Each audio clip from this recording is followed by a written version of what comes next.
Welcome to Eye on the Tigers News. I'm Nathaniel Schrader. And I'm Patrick Howell.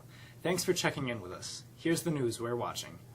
A Dallas nurse who flew from Texas to Ohio and back before being diagnosed with Ebola will be released from an Atlanta hospital Tuesday after tests showing she's virus-free. Amber Vinson, 29, left Emory University Hospital Tuesday afternoon.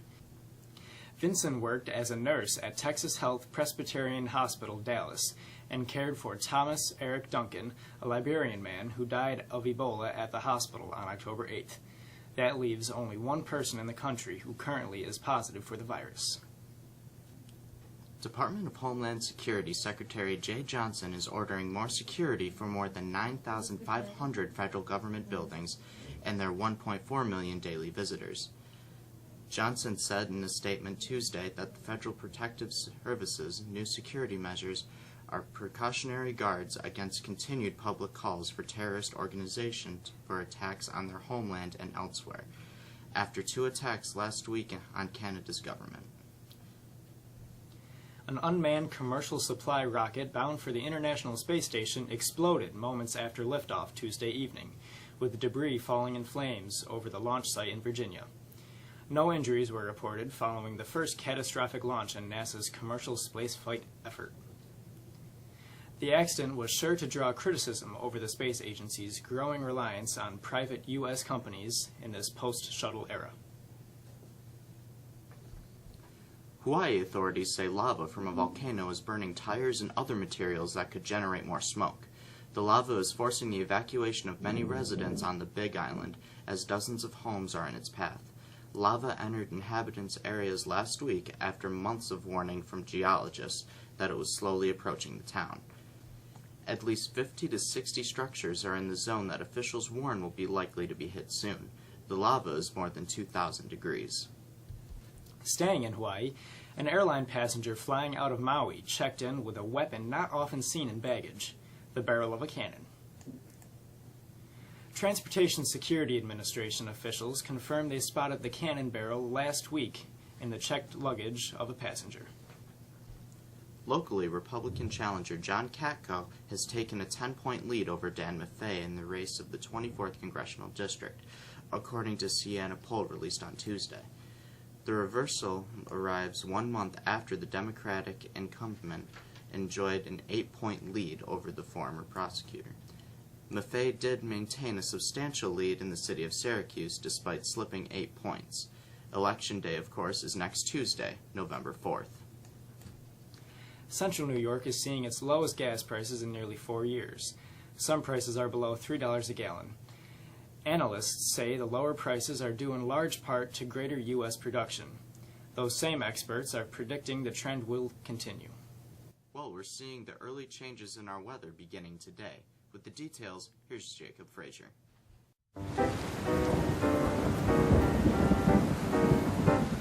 We'll see partly cloudy skies come in for Wednesday and much of the same Thursday, with temperatures retreating into the 50s before a real cold surge on Friday and Saturday. High temps will only be in the 40s for Saturday. We can expect our nearby lake to get involved in our late week weather as lake effect rain and possibly snow showers come in for Friday into Saturday. The World Series heads to an exciting Game 7 tonight. With that and other news and sports, here's Kennedy Lamb.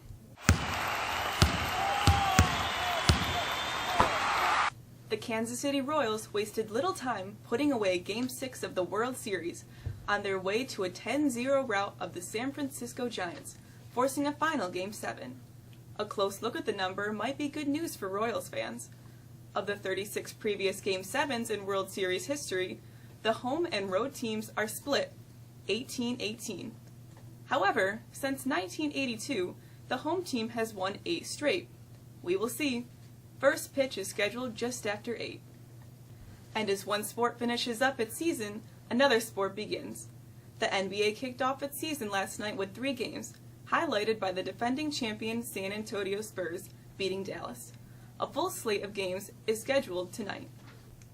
With a look at our calendar, we look to Andrea Ross.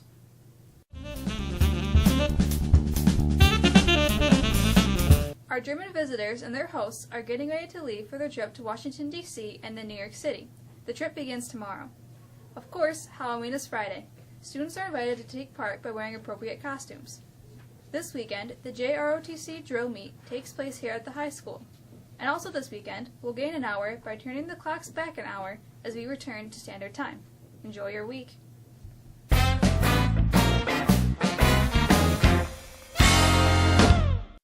On October 29, 1969, the Internet had its beginnings when the first host-to-host connection was made on the ARPANET, an experimental military computer network, between UCLA and the Stanford Research Institute in Menlo Park, California. In 1929, stock prices collapsed on the New York Stock Exchange amid panic selling. Thousands of investors were wiped out. In 1966, the National Organization for Women was founded. In 2004, Osama bin Laden, in a videotaped statement, directly admitted for the first time that he had ordered the September 11th attacks. And just 2 years ago today, Hurricane Sandy ripped up the East Coast, devastating parts of New Jersey and New York City. That's all for us. Thanks for joining us, and we'll see you Friday afternoon. For the staff of Eye on the Tiger News, I'm Patrick Howell. And I'm Nathaniel Schrader. Have a great day.